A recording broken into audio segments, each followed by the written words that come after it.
your feedback is due by the end of the day on this Wednesday, and then you can use your feedback or come to me your questions and get your file copy in by the end of the day on this Friday. And that will be for the digestive physiology, and again, all the data and the averages are posted on Brightspace. So you should be using the class average data to do that write-up. And the last thing, because we keep talking about it, I put it on a slide.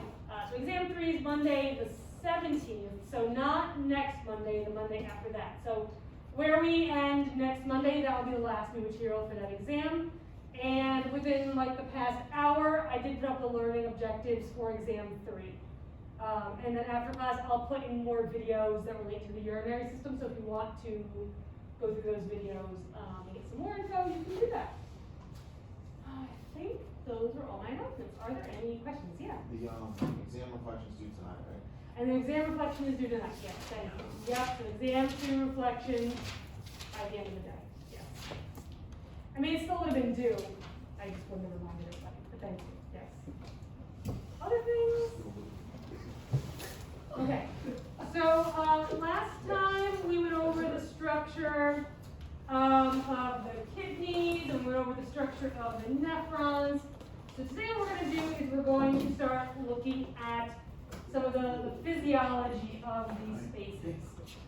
So we'll start out with filtration, and then we'll go through our other areas. But very, very quickly, before I get that up there, I don't have my here. Let me see if I can really quickly. No, I'll do it. I'm trying to pull up my already labeled nephron in my office. Oh, is anybody missing my nephron picture? Nephron these? Did you have it on? I might have. That's why I'm asking if else needs. Anybody else need one of these? Okay. A few extras. So when we're looking at the processes that occur in the nephron, we can break these into 3 different types of occurrences based on how we're transporting materials between the filtrate and the blood. So before we get into these specific processes. So where is the filtrate?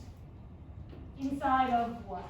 Inside the nephron. Inside the nephron, exactly. So the filtrate, the stuff, the fluid that's inside the nephron and all the stuff that's dissolved in it, is going to change based on what is put into it by the blood and what it puts back into the blood. My dot camera just not going to work. Let's see. Unselected.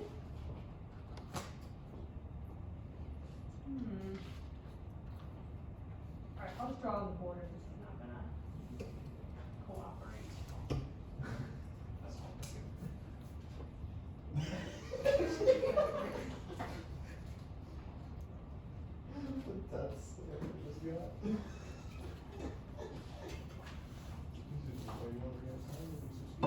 All right. So anyway, that will eventually work. In the meantime, I'll just draw it on the board. So those 3 processes are called filtration,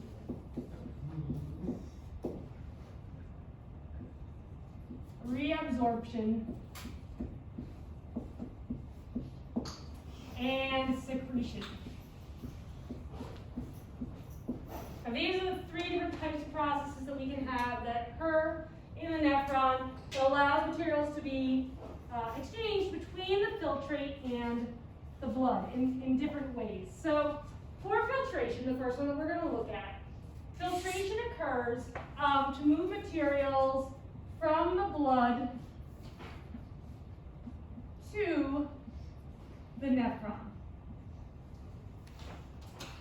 And filtration happens specifically, so the blood area that we're specifically moving materials out of is going to be, let me get a different color marker so we can keep stuff organized. Is going to be the first area of capillaries that puts materials into the nephron, and that area is called the glomerulus. So that's the area of the blood. And then the area of the nephron that the glomerulus is putting materials into to produce the filtrate in the nephron is going to be the is going to be the glomerular capsule.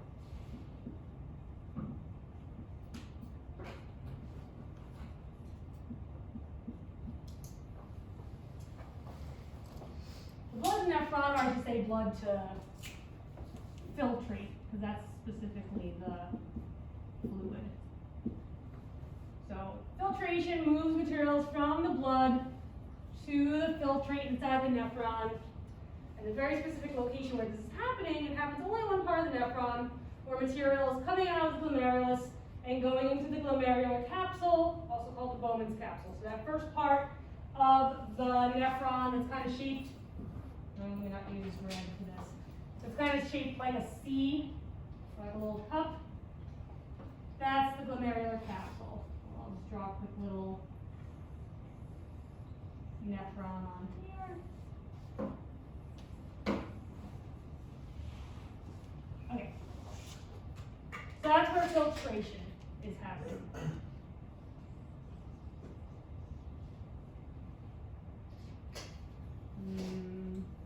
Like that. Okay, that's filtration. So the next process that can occur in our nephron is called reabsorption.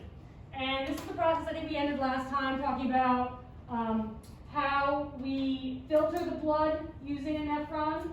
And I think I mentioned, like, if you're going to clean out a closet and you wanted only specific things to stay in the closet and other things you wanted to come out, or you wouldn't like stand in the closet and like pick one thing at a time. I think we all agreed you would take everything out of the closet, decide what was supposed to go back in, put those things back in, and then leave everything else out. And that's what the kidneys do. They take everything out that is filterable from the blood, which we ended with last time. So nutrients, cell wastes, lots of ions, a lot of water, and vitamins, big proteins and formed elements stay in the blood, as well as some water. But then everything else that goes into the filtrate is filterable and could potentially go into the urine. So some of those things were nutrients, right? You might not want nutrients to go into your urine. And unsurprisingly, our body typically doesn't want that to happen. So you might want to take some stuff that's in the filtrate and put it back into the blood. And that's what's happening in reabsorption. So reabsorption now, we're going from the filtrate inside the nephron to the blood. And this is now happening. I'm making it super, super simplified, so if you have a picture, it's going to be way more complicated than what I'm drawing on the board. This is happening in the capillaries that kind of surround the tubules of the nephron. Roll that up to there. And yeah, that's good enough. So in this case, the areas of the blood, well, let's look at the areas where the filtering is first. Primarily, this happens in the proximal convoluted tubule, although there are some very, very specific scenarios of reabsorption that can happen in the distal as well, but I'll just put the major ones on the board here now. Proximal convoluted tubule is a major, major place where we have reabsorption, stuff coming from the filtrate back into the blood, and also in the, filtrate to blood, yeah. And then also in the nephron loop.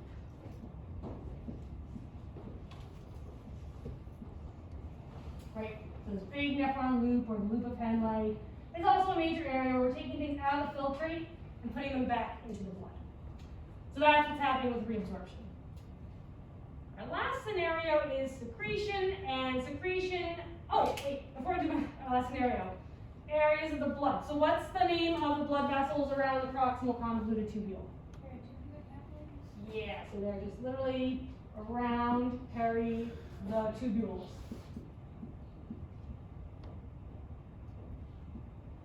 Peritubular capillaries, and the vessels around the nephron loop.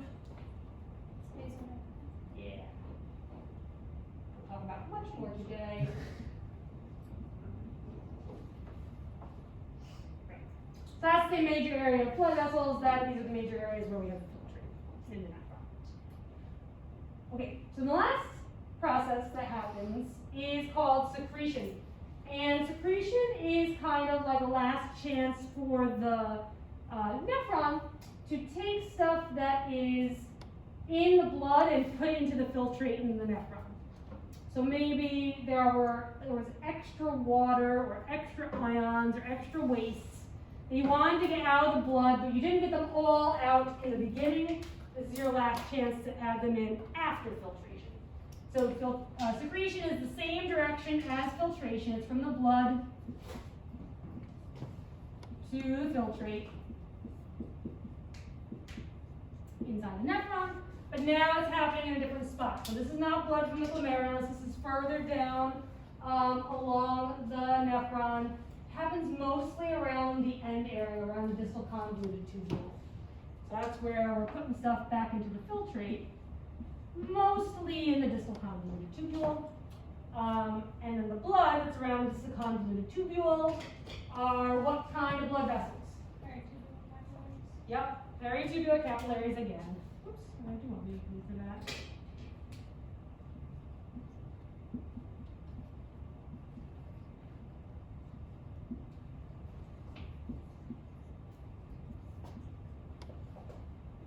Alright, so that's just kind of an overview of these processes that we're going to look at next, so you have some idea of where we're going.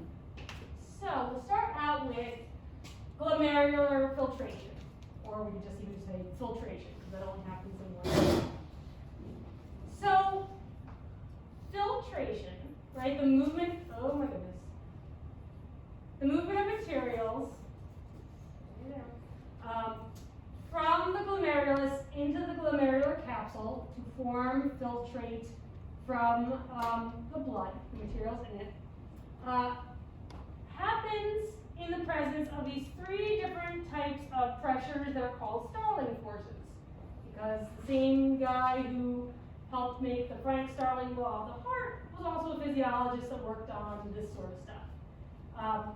We have these three Starling forces or Starling pressures. The hydrostatic pressure, the Mohs capsule pressure, and the colloid osmotic pressure. So, only one of these favors the process of filtration, where material comes out of the glomerulus and goes into the glomerular capsule, which is what we want to happen. Unfortunately, that pressure that favors filtration is the strongest pressure. So we'll talk about that one first. The one that does the thing that we want it to do, which is move stuff out of the glomerulus and put it into the capsule so you can form the filtrate from what's in the blood. So that's like what this little arrow is right there. So that is the hydrostatic pressure, or the pH. Not pH like the number of hydrogens, just like the pressure of a little subscript H for the hydrostatic pressure. So the hydrostatic pressure is really, really high. 55 millimeters of mercury is a high pressure buildup to have locally in your blood vessels. And the reason why that pressure is so high that is pushing materials out of the glomerulus and into the glomerular capsule is because blood comes into the glomerulus through that afferent arteriole, right? That's how the blood arrives at the glomerulus, that little ball of capillaries that's shaped like a ball of yarn, right? So it comes in here. There's our afferent arteriole, just label it right there. It goes into the glomerulus, and once in there, it only has one way to get out. That blood can only get out of the glomerular capillaries by exiting through this efferent arteriole.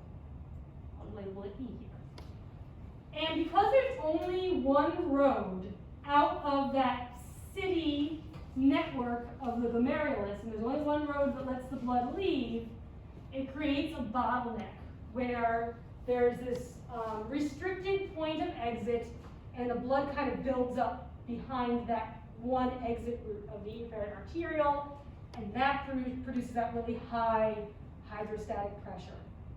So the hydrostatic pressure is the pushing pressure. I'll pull a little up here. Think of it as a pushing pressure of fluid and materials of the glomerulus and into the glomerular capsule. Right? And that pressure pushes materials out of the glomerulus because of the pressure buildup at the efferent arteriole. And again, that's the pressure that's favoring filtration. It's encouraging materials to go out of the blood and form filtrate. So any questions about that one? I'll use a different color marker to make it easier to see. So that is the pH, the hydrostatic pressure. So our other two pressures are lower, which is good, but they actually don't favor filtration. They try and suck materials out of the filtrate and into the glomerulus, which doesn't happen because of the hydrostatic pressure, but these other pressures still exist nonetheless. So one of these pressures is called the Bowman's capsule hydrostatic pressure, or you can also identify it just as the pressure of the fluid, where fluid is like a little subscript. And this is also a relatively high pressure for a local area compared to the capillaries elsewhere in your body, where the pressure is relatively much lower. And the reason why you get this higher pressure here is now because of the bottleneck that's produced by the filtrate. So the filtrate that goes into the glomerular capsule, I'll just make, sorry, I'm drawing on the wrong screen. There we go, on this screen. Right, so here's the filtrate, just make little waves to indicate it's a fluid in here. So the filtrate that goes into the glomerular capsule can only leave the glomerular capsule at one spot. It can only leave at the little beginnings, little neck of the proximal convoluted tubule. And because there's only one exit route for the filtrate to get out of the glomerulus and to go into the proximal convoluted tubule, again, there's a pressure buildup for that fluid because it can only get out from one spot.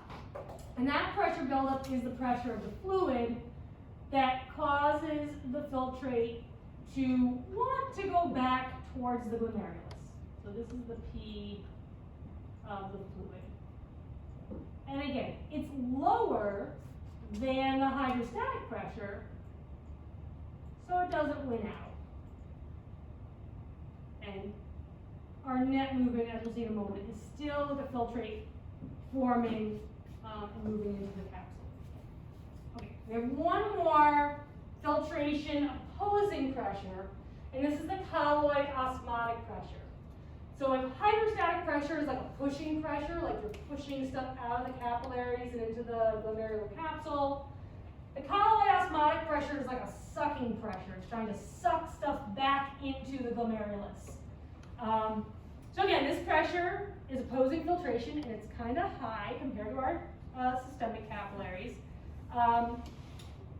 The reason why this one exists is because when you have filtration occur, you put a lot of water into the filtrate, what's left in the blood is a really, really concentrated plasma with not very much water and a lot of proteins. So because you have a really concentrated environment left inside of the plasma that's in the blood of the glomerulus, the water and other things in the filtrate are going to want to go from low solute to high solute, and then we're going to want to go get sucked back into the glomerulus. So this is the, I'm drawing on the bottom here, this is the pi. I don't know why they used the symbol pi, but they did. They used the symbol pi to just indicate the colloid osmotic pressure. And again, this is a pressure that's opposing filtration. It's trying to suck materials back into the glomerulus because there's just a really concentrated fluid inside the blood. It wants to draw things back in. Questions about any of these pressures? I'll talk about them a little more on the next slide, but before I leave this slide, everybody's okay with hydrostatic, colloid osmotic, and the Bowman's capsule hydrostatic? Okay, so again, next slide is just showing you all these numbers again. But again, emphasizing that the hydrostatic pressure wins out because it is such a high pressure value, that 55 millimeters of mercury. So basically, as long as the net filtration pressure, as long as that is positive, you take things out of the glomerulus and put them into the capsule and you can make filtrate. And it typically is positive because to get the net filtration pressure, you are subtracting from the hydrostatic the two opposing pressure values. And as long as you come out positive, then you get filtration to occur. So if the hydrostatic pressure were to drop really low, then you might have a problem with getting filtrate to form, and then you'd have problems with your kidneys functioning. But there are lots of things that keep this number high, which we'll talk about in just a second, so that typically doesn't happen. The blood pressure in the body can fluctuate quite a bit, but the blood pressure around the glomerulus really doesn't fluctuate that much. Because if it did, your kidneys wouldn't work. It would be super bad. So questions about just our pressure setup for now before we get into why does the blood pressure around the glomerulus not change? Like what does the body have in place? So far we're okay. Just wave your arms or stop me if it's not okay. Okay. I don't see anyone obviously crying, so I'll keep going. You might be crying on the inside, but you gotta let me see or else I can't know that I'm going too far. Okay, here we go. So we have intrinsic control of the rate at which glomerular filtration occurs. So we always want filtration to occur because that's how our nephrons work. If you can't make filtrate, you can't filter things. So that really has to happen. So intrinsic meaning like within and around the area of the nephron and the kidney, we have some control that helps to maintain this filtration process. So one of these mechanisms that we have is called a myogenic response. And this is set off, its stimulus is a high mean arterial pressure. So this is I'll make a little note on here so that it's super clear. Right, this is the stimulus, the abnormal condition that kicks off this response. Is you get a higher mean arterial pressure than your average. And again, average mean arterial pressure is around 93 or so, usually like low 90s. So you get much higher than that, that will kick off this myogenic response. And what happens is that when the pressure going into the afferent arteriole goes up, so again, here's our afferent arteriole here, just so you can play along at home. Right, a good A for afferent arteriole. So when the mean arterial pressure goes up for the blood going into that afferent arteriole, it increases the stretching of the smooth muscle that wraps around that arteriole.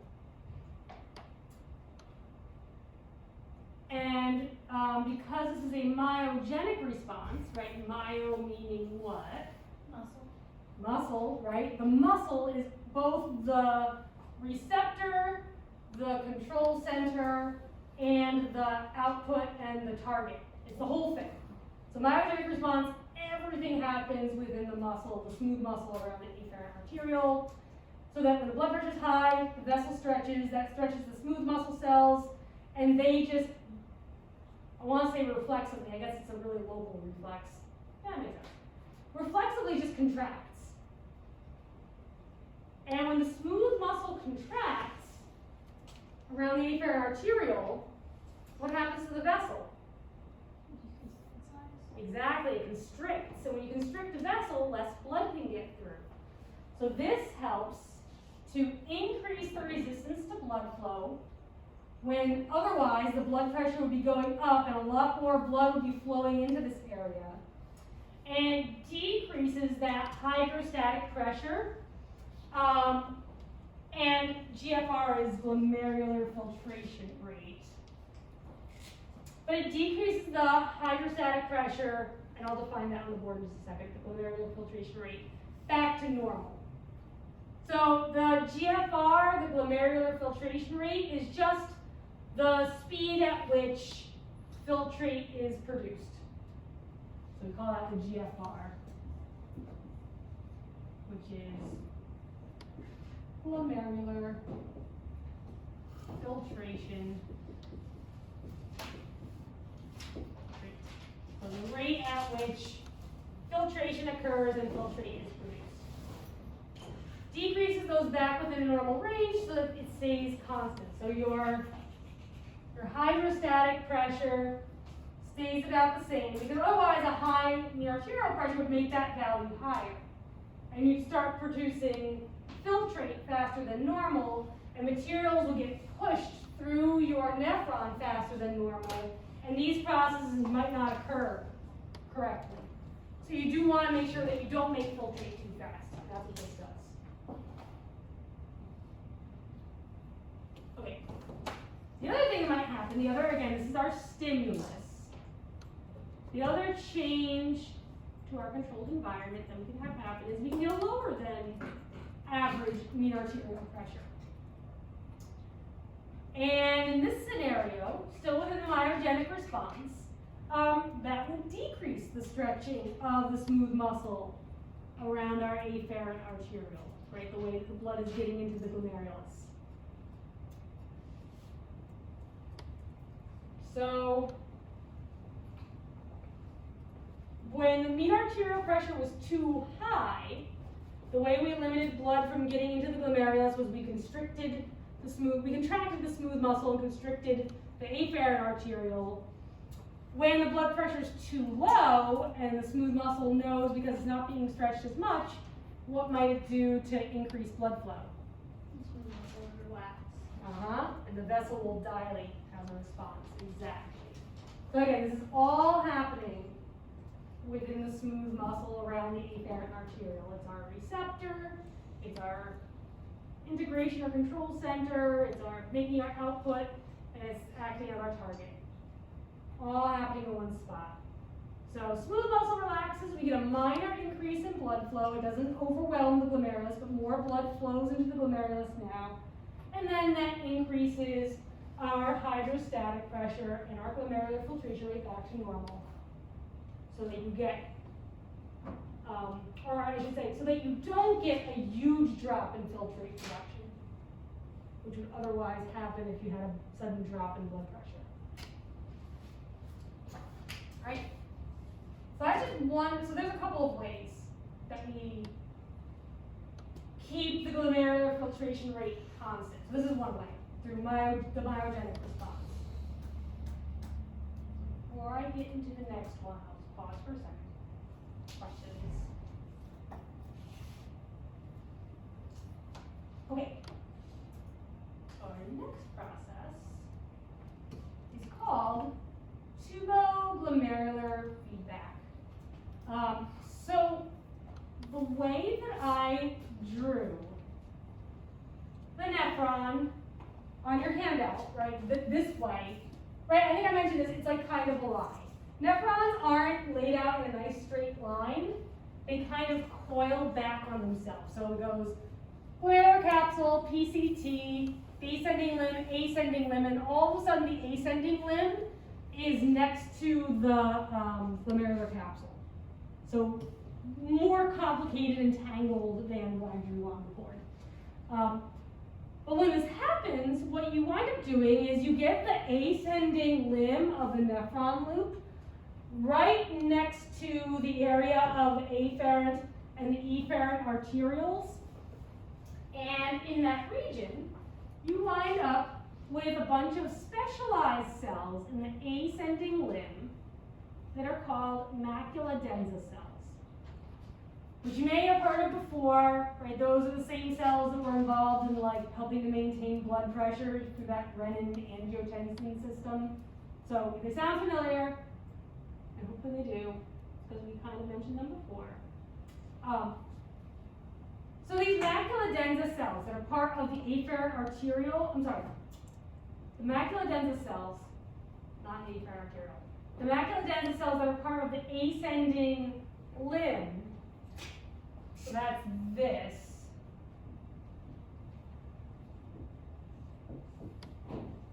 of our nephron loop, right, which is actually twisted around, so it's really over here.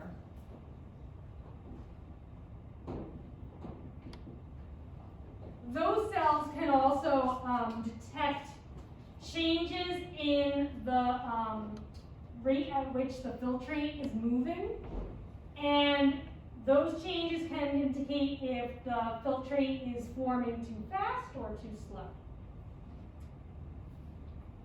So I think it's easier to talk about this with a nice flow chart. So this is still tuboglomerular feedback that's helping to regulate glomerular filtration rate. So look at a scenario first. We'll just say if you have a higher than normal mean arterial pressure, right, what could happen is you could get a slight temporary increase in the glomerular filtration rate. So before you get this myogenic response, right, one thing that can happen is when our mean arterial pressure goes up, the rate at which we make, whoa, let's not use that one. The rate at which we make filtrate can increase in the presence of that higher blood pressure. And as a result, what would happen to the speed at which the filtrate went flying past those macula densa cells? Right.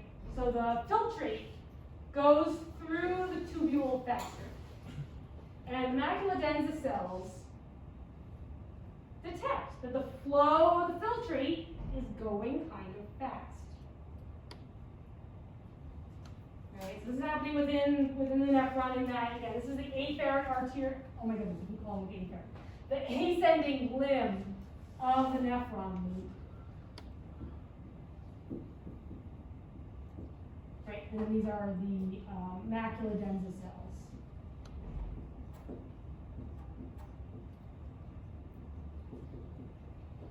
So in the ascending limb, up close to the glomerular capsule, the macula densa cells notice that the filtration speed, or the filtrate flow rate, is like going really fast.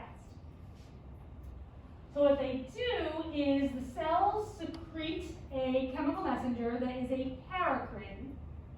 So way back last semester we talked about hormones versus paracrines versus autocrines. So hormones go into the bloodstream, autocrines act on the same cell that secreted them. Paracrines now are just going to be chemical messengers that act on cells within like the same organ or tissue.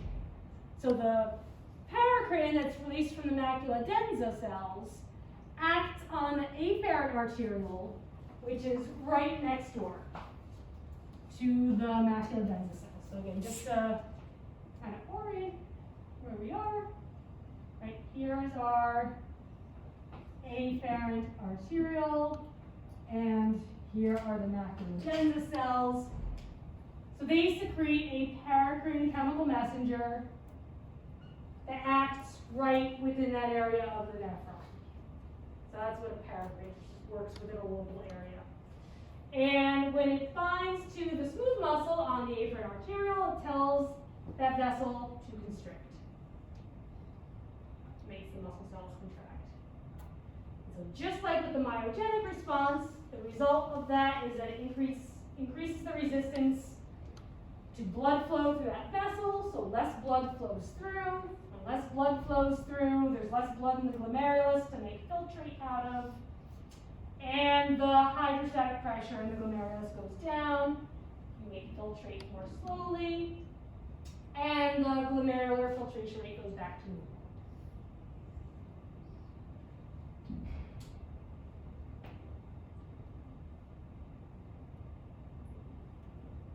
So for the instance of high blood pressure, we have kind of two mechanisms making sure that we limit the filtration rate so that it doesn't go too fast.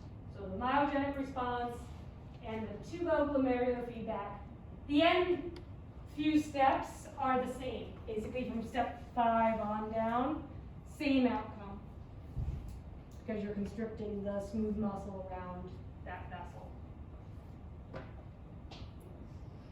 Any questions about that? Okay, cool.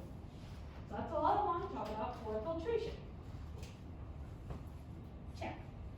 Okay, so next, I'll talk about the proximal convoluted tubule and reabsorption. We'll start out with some anatomy. We'll talk about the structure of that area. area, like we did with the glomerulus before, and the glomerular capsule. And then we'll talk about some of the physiology of reabsorption. Okay, so structure first. So our proximal convoluted tubule, right, is this very first kind of twisty part of the nephron, and it's proximal, where the word proximal means that it's close to the beginning. That's the proximal part. CT. And so the cells, the little epithelial cells that make up the proximal convoluted tubule, are of simple cuboidal structure. So a single layer of square or cube-shaped cells makes up the proximal convoluted tubule. These cells are characterized by really large microvilli. So you can kind of see it on the top surface here. We've got these really numerous folds to the surface of the proximal convoluted tubule that faces into the filtrate. And we also have really numerous mitochondria. So before I go any further, let's just think a little bit about what these things mean. So if we have a lot of microvilli that face into the filtrate, what do we use microvilli for? Increase surface area. Increase surface area for what purpose? You're right. So we have on these, running out of room on the board. If we have these cells, all these little folds on the top that faces into the filtrate, you're right, we've increased surface area to do what? To absorb things. To absorb, that what you're also going to say? Yeah, so to bring stuff out of the filtrate and into the cell. So the microvilli are adapted for absorption. So we're absorbing things out of the filtrate and into these cells. A little nucleus for it. And then we have lots of microvilli inside, oh not microvilli, I'm sorry, those are these. And then we have lots of mitochondria inside of our cell. And that tells us that the cell is making a lot of what? ATP. It's making a lot of energy, exactly. It has really high energy demands. So cells that you see with a lot of mitochondria are making a lot of ATP because they need a lot of ATP to work. And we'll see in a few moments what these cells in the proximal convoluted tubule are needing the ATP for is active transport. So microvilli for absorption. The mitochondria are abundant because these cells are involved in active transport of materials that are coming out of the filtrate. Right, the last thing we see about these cells is that where these cells touch their neighboring cell, here's two cells next to each other, we do have tight junctions linking the cells together, but they are leaky tight junctions in that there aren't enough of these cell adhesion molecules to hold the cells really, really, really close together. It's like if you were gluing two pieces of paper together, and instead of coating, it would be like instead of coating one piece of paper with glue and then coating the other piece of paper with glue and then sticking them together so they were really, really stuck together. Imagine instead you just put a few blobs of glue on here and then stuck to a piece of paper. If you tried to pull them apart, right, there'd be kind of little gaps where the glue was in some places and not in others. That's what the leaky tight junctions are like. So the cells are held together by tight junctions, but there are gaps in between that materials can get through. So some materials don't have to go through the cell to get out of the filtrate. Some things can just sneak between the cells. Kind of cool.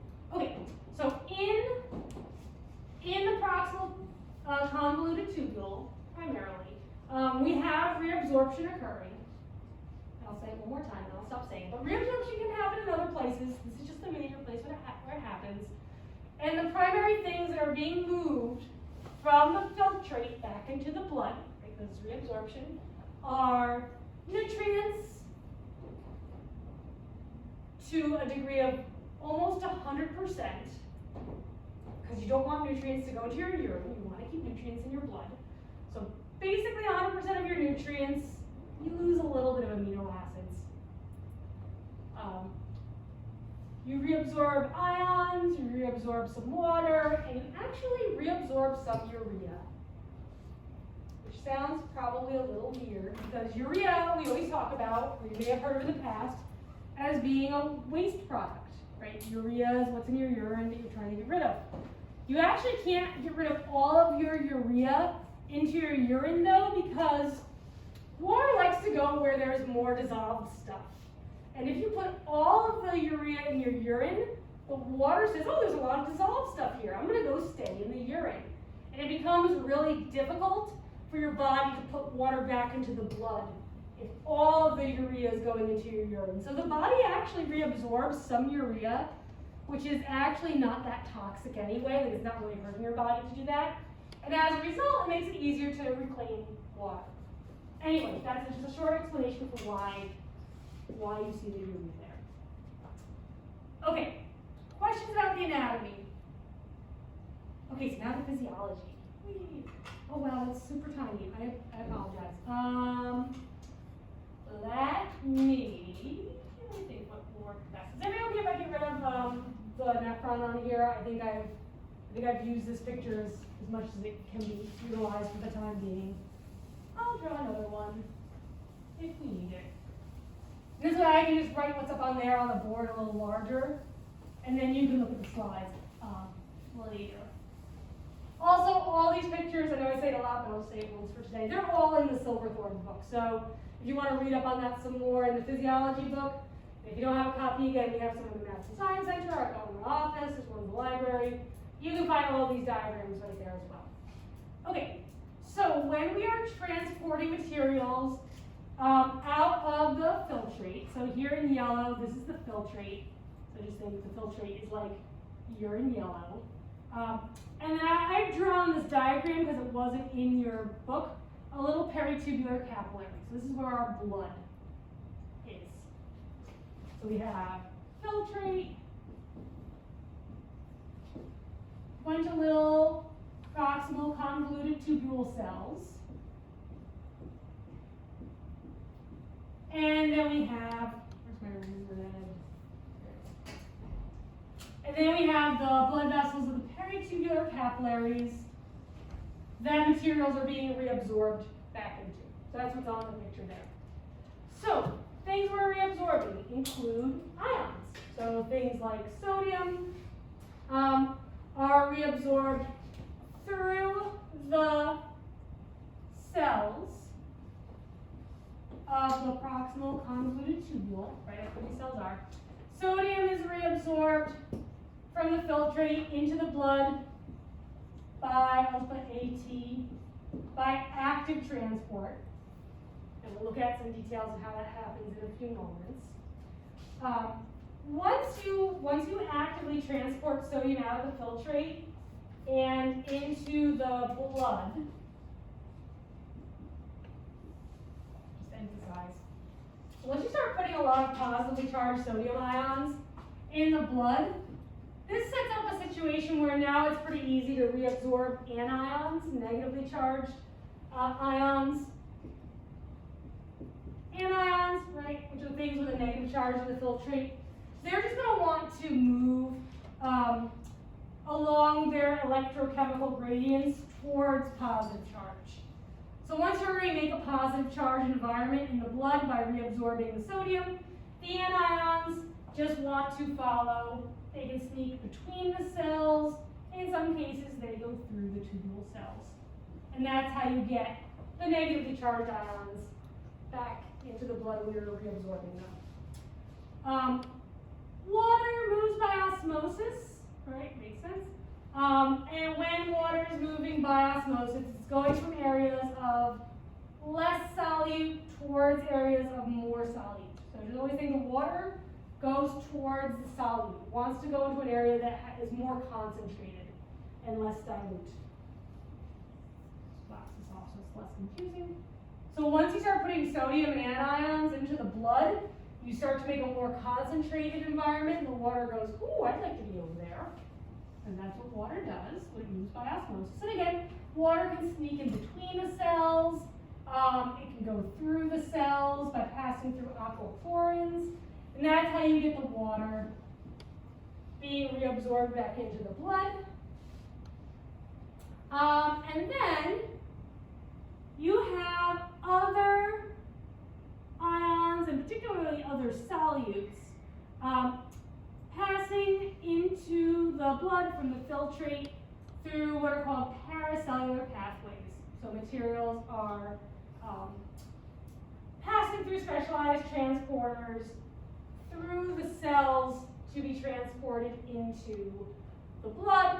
And often these are forms of active transport, and that's why you have so many mitochondria. So this category we'll just call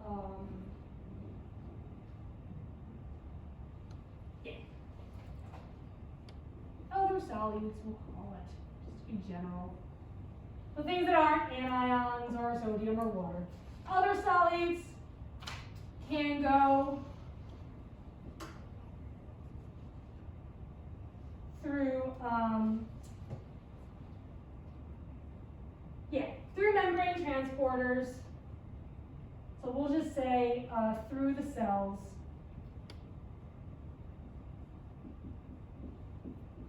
And again, active transport is going to be involved there. Or sometimes they can be moved passively. They just move by diffusion.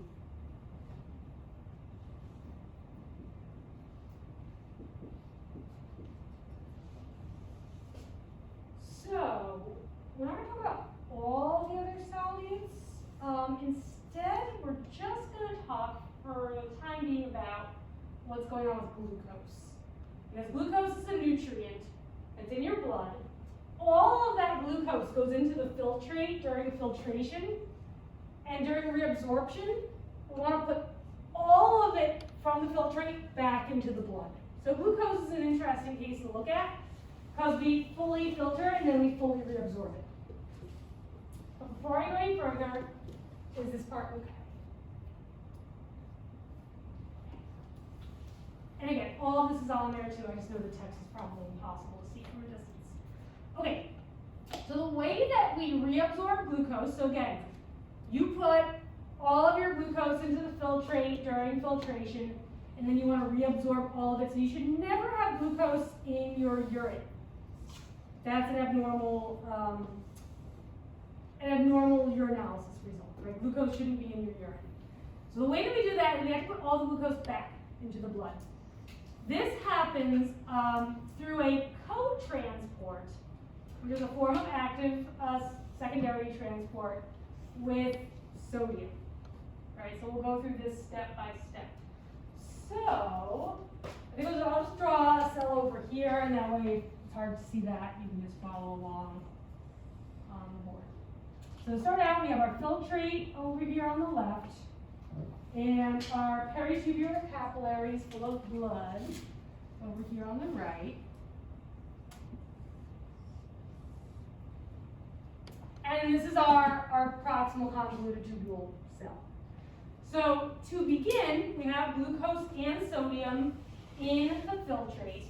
And sodium is highly concentrated inside of the filtrate, and glucose has a low concentration inside the filtrate to start.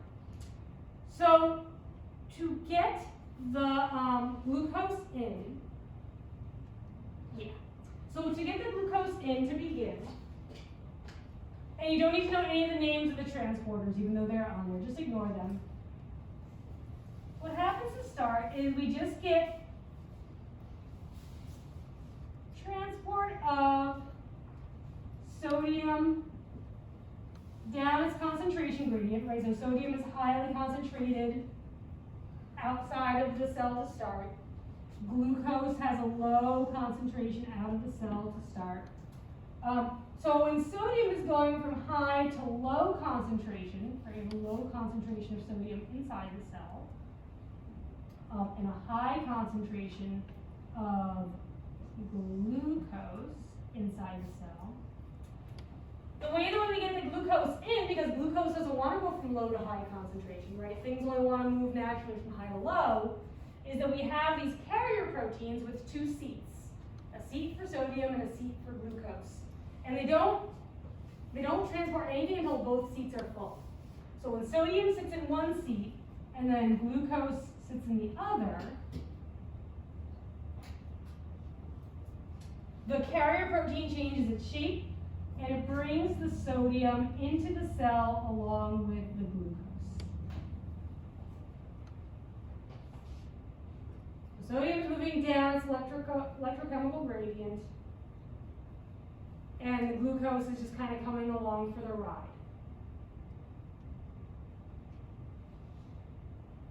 Okay, so this would seem like a happy story. Oh, well, actually, let's do one more thing, then it might seem like a happy story.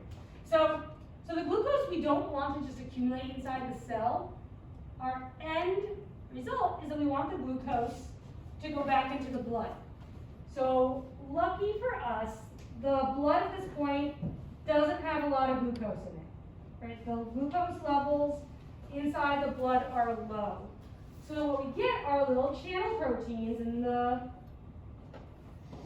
tubule cells that are permeable to just glucose and nothing else. And now we're trying to get stuff out of the cell and into the blood. If we want to move the glucose from high to low concentration, do we need to use any energy? No, right? Things like to diffuse from high to low concentration. So the glucose will just go out and into the blood, and that's how we can reabsorb our glucose into the blood. Okay, so that would seem like a happy, nice story, except if we just leave this alone, this system, if we just didn't do anything else, sodium would keep coming into the cell, and eventually, would we have a low concentration of sodium in the cell? No, right? They'd move until they're at equilibrium, and you'd have kind of a high concentration of sodium inside, and kind of a high concentration of sodium outside in the filtrate, and then you wouldn't be able to easily move the glucose into the cell anymore. You have to keep the sodium levels inside the cell low. And that takes energy. So the way that we do that is by step 3 here, right? We have our friend, our old friend, the sodium potassium ATPase in the membrane of our peritubular, in the membrane of our proximal convoluted tubule cells. And what this ATPase does is that it directly uses ATP. It directly uses ATP to move sodium and potassium against their gradients. So it'll take sodium that is at a low level inside the cell, and it'll push that sodium out into the intercellular space where the sodium levels are high. So it'll just take sodium, like our sodium's coming in, it's like, oh, this is great. I'm going from high to low concentration. This is exactly what I want to do. And then the sodium potassium ATPase is saying, yeah, no, we're going to take you and use ATP, a little bit too far, and use ATP to spit you back out into this intercellular space. So sodium here is going from, again, low concentration to high concentration. Things don't want to actually diffuse that way, and that's why you need to use the ATP to force the materials to move against their gradient. At the same time, potassium is being moved from the same thing, from low concentration outside to high concentration inside, and that's allowing you to do that exchange.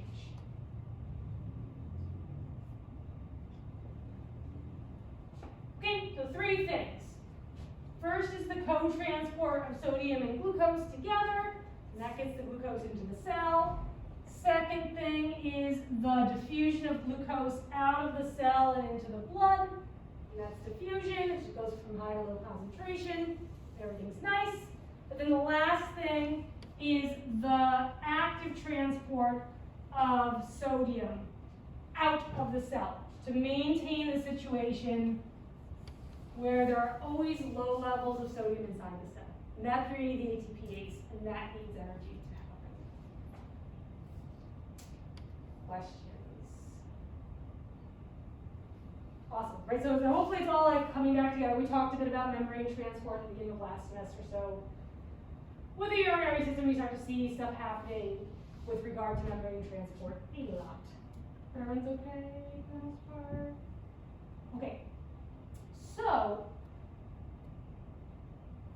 last bit of physiology has to do with the fact that there are a limited number of these carrier proteins to move materials out of the filtrate and into the blood.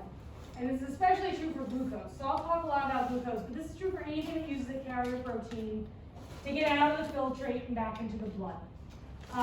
What happens is that as the amount of a substance in the blood, that's what's shown on the x-axis, as the amount of a substance in the blood increases, so it can go from 0 to 10 milligrams per liter on the x-axis, the transport rate of that substance out of the filtrate and back into the blood, you might notice, doesn't go up forever. It goes up and up and up, and then it plateaus. What happens is that there is a maximum transport rate for solutes that you're moving out of the filtrate and back into the blood. And this is called the transport maximum. The reason why the transport maximum happens is that there is a point at which all the carrier proteins to move something are filled up, and you don't have any more seats for glucose. And this point is called saturation.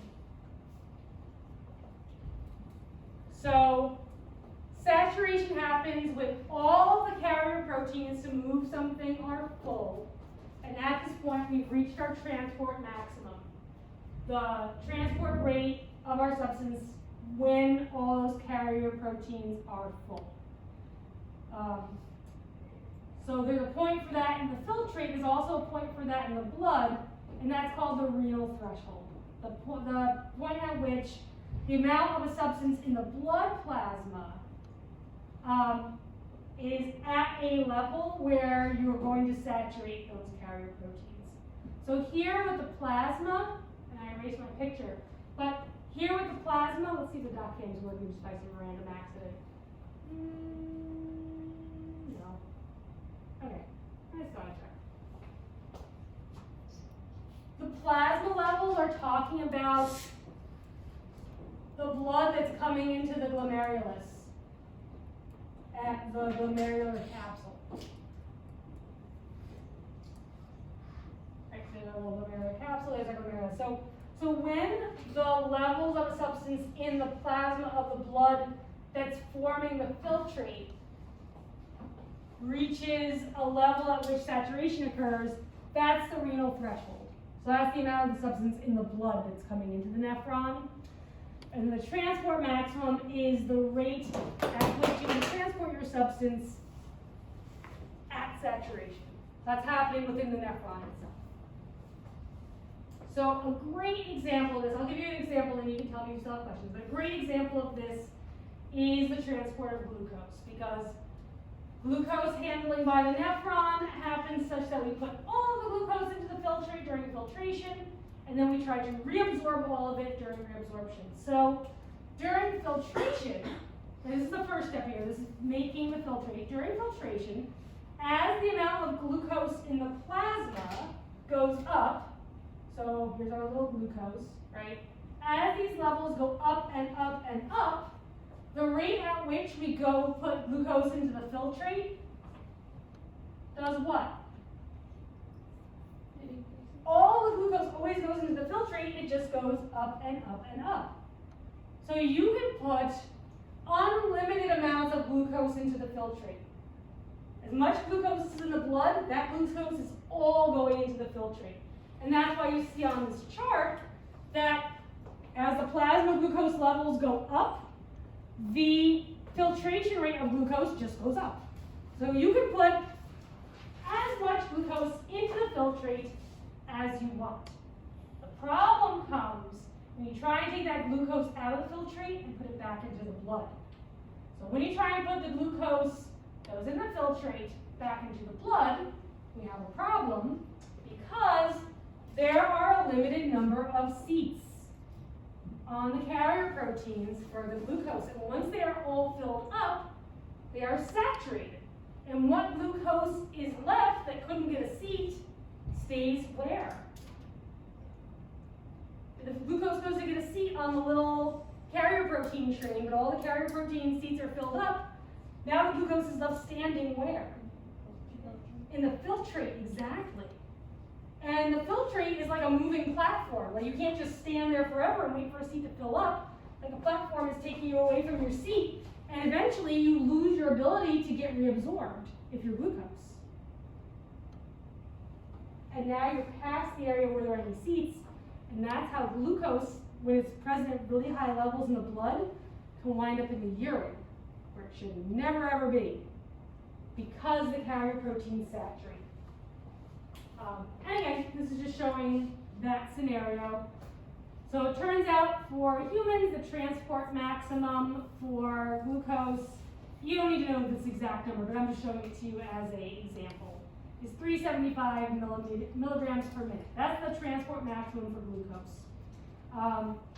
So if you have 300 milligrams per 100 milliliters in your plasma of glucose, you have reached that transport maximum. So at 300, you can't transport glucose back into your blood and you reabsorb it any faster.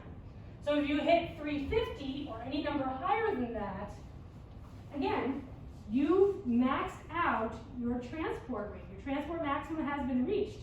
So any additional glucose, like let's say you're at 400 now, because you have a lot of glucose in your blood plasma, that glucose can be transported at that rate, but any extra glucose just stays in the filtrate and goes into the urine.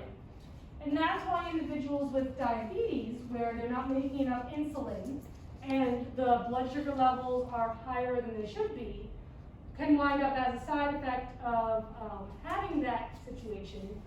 They wind up with sugar in their urine, and they can also wind up with a lot of water in their urine because the water likes to go where the dissolved stuff is. In this case, if you have extra glucose in the filtrate, water will say, oh, I'm going to stay with the glucose in the filtrate, and then you pee out that extra water. Yeah. So like, how long does it have to be like sitting there before it goes like, to the urine? Well, Is it like I don't a know about the couple minutes, or is it there for like a while building up? Oh, I see what you're saying. Like, how fast is it going through the nephron? I'd say less than a second. Yeah, it's a teeny. So these are teeny tiny microscopic tubes. Okay. It's super, super tiny. Like when you look under the microscope, I don't know if you remember, like the little. Remember you saw these things under the microscope many, many, many weeks ago? These little cuboidal cells that made like these little bracelets. Like that lumen, that's the size of the space that the filtrate's going through. So it's just zipping on through. And the glucose, I mean, normally there's enough carrier proteins that the glucose will bump into them. And as it goes along the length of the proximal convoluted tubule, which, oh, I erased it, shoot. Which itself, right, the proximal convoluted tubule is twisty, so that's also increasing surface area. There's enough time as that filtrate is zipping through for any glucose that's there, if it's not too high, to bump into a carrier protein and get reabsorbed. So that's why there's a maximum. Like you can get 375 milligrams per minute is the max rate at which you can transport them. If you get more glucose than that, then there's just not enough time or length of tubule to get it through. All the seats are filled up and they're just pushed right along. I don't know if I answered your question, but it's quick. Like it's not like just sitting in the tubule waiting. All right. Questions about that? Saturation. or transport maximum. These are the real things I'd like you to be familiar with. The idea of the transport maximum, and then where did saturation go? Well, whatever. At this point, right, we've reached saturation.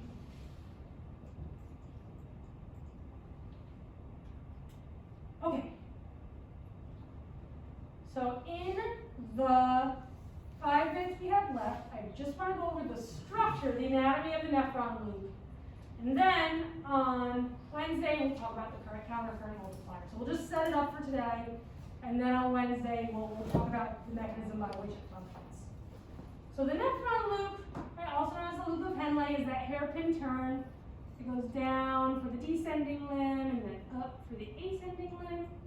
Right? So it's really obvious clear structure on the nephron. This is an area that doesn't have normal peritubular capillaries as we normally think of them. Instead, it has a specialized area of capillaries called the vasa recta. It is made up of, again, the descending limb that carries the filtrate down into the medulla. And the cells in the descending limb are really different from those in the ascending limb. The descending limb cells are really thin, and they're made up of simple squamous cells. So you get this really thin area of tube for the descending limb. And the reason for this is because you're absorbing a very specific material in this area. The descending limb is adapted for reabsorbing water. So it's simple squamous epithelium, these thin flat cells. It's really easy for the water that has come out of the blood and into the space around these cells to get reabsorbed back into the filtrate. And this is really important. It helps prevent dehydration. So you can take water that was in the filtrate. You can take water that was in the filtrate in this area, have it scoop past these really thin flat cells and go into the blood of the vasa recta. And now the water is back in your blood, and it's not going to get eliminated with your urine. So that's what's happening in the descending limb. It's adapted for water reabsorption. It helps prevent dehydration. The ascending limb is not permeable to water, so it has a different anatomical setup. This layer is now a thicker layer of tubule, and if you have your handout, I tried to reflect that on my little drawing. So the descending limb is thin, the ascending limb is thick. And the cells here are cuboidal, so similar to what we saw in the proximal convoluted tubule. So it's thick tube of simple cuboidal cells. Again, not permeable to water. There's nothing for water to get through here. Instead, this area is actively transporting, so that's what I mean by pumps. It's pumping or it's actively transporting sodium, potassium, and chloride out of filtrate and back into the blood.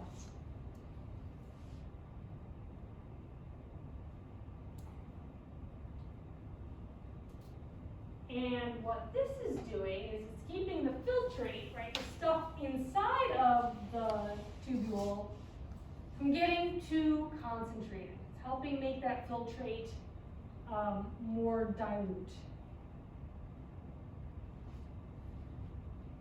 And that sodium, potassium, and chloride that gets ejected out of the nephron loop is getting reabsorbed and picked up by the vasa recta, that blood vessel.